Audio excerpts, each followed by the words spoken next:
Okay, so you hear these terms everywhere, right? AI, machine learning, deep learning, they're all over the place. But what do they actually mean? Let's get into it and finally clear up the confusion. So that's the big question here. Are these just fancy buzzwords for the same technology? Are people just swapping them out? Or is there a real important difference between them? Well, the short answer is a big, fat no. They are absolutely not the same thing. The best way to picture it is like a set of those Russian nesting dolls. Artificial intelligence, or AI, is the biggest doll. It's the whole field. Then you open it up, and inside you find machine learning. And then you open that one up, and you find an even more specialized doll, deep learning. To really get this, we've got to go back to the very beginning. So let's start with that biggest, outermost doll, the grand, original dream of artificial intelligence itself. At its heart, AI is really this huge, ambitious vision. It's the whole field of science that's dedicated to one thing, building machines that can do stuff that normally takes a human brain. Things like solving problems, understanding language, and making decisions. So, the key thing to remember about AI is that it's the ultimate goal. It's all about the what, not necessarily the how. The dream is just to create machines that are smart. Simple as that. Now, it's really interesting to look at how the first AIs actually worked. They didn't learn like we think of it today. Not at all. These early expert systems were all about logic. Think about a classic chess computer. Humans literally programmed it with every single rule of chess, plus strategies for what makes a good move. It didn't learn by playing games. It just crunched all the numbers based on the rules it was given. And this is exactly where that early AI hit a massive wall. I mean, it's great for a game like chess, where all the rules are perfectly defined. But what about recognizing, say, a cat in a picture? Could you possibly write a list of rules to define what a cat is? Pointy ears, whiskers. It's basically impossible. And that huge limitation is what forced us to find a new way forward.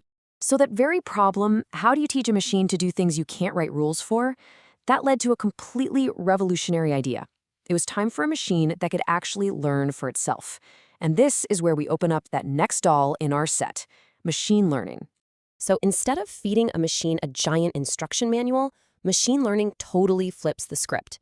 It's a method for achieving AI by letting the machine figure it out on its own.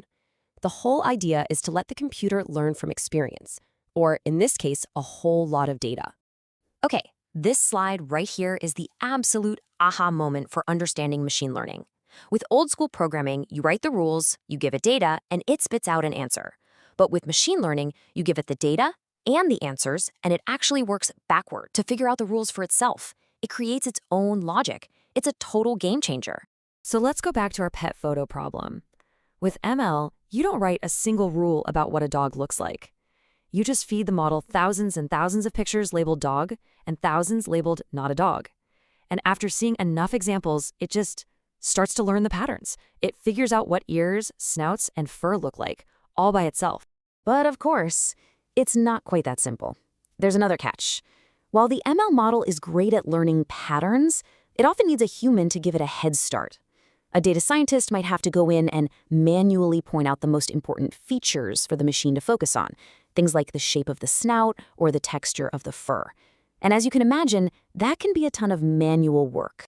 So to get around this problem of having to hand-pick all those features, an even more powerful, more automated part of machine learning came along. This is where we get to our final, innermost doll, deep learning. Deep learning is pretty amazing because it takes its inspiration directly from our own brains. It uses these things called neural networks, which have tons of interconnected layers, kind of like the web of neurons in your head. It's a very specialized and incredibly powerful way to do machine learning. And that's where the deep in deep learning comes from, the depth of these network layers. So here's how it sees that dog photo. The very first layer might only pick up on super basic stuff, like simple lines and colors. The next layer combines those into more complex shapes and textures. Then deeper layers start piecing those together into recognizable parts, like an eye or a nose, until finally the last layer makes its call. Yep, that's a dog. It figures out all those important features on its own. And this is exactly why deep learning is such a huge deal. It does that whole feature finding step automatically, which saves a massive amount of human effort. Plus, it has this incredible property. The more data you feed it, the better it gets. This makes it insanely good at really hard jobs, like understanding human speech or recognizing faces.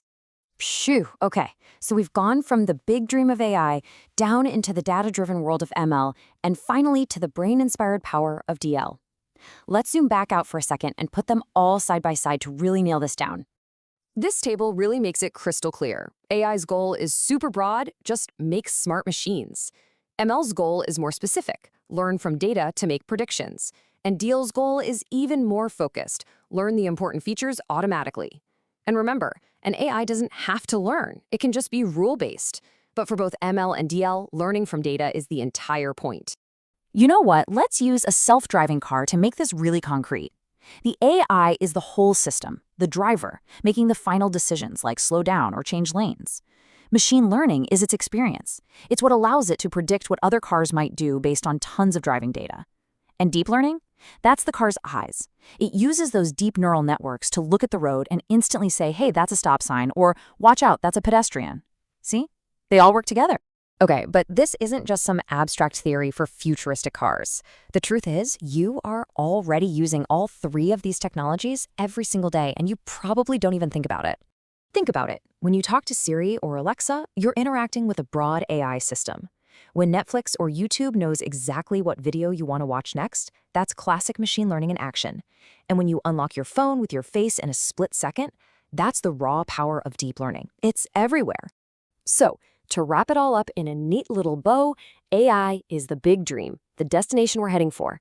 Machine learning is the method we use to get there. It's how we teach the machine by showing it examples.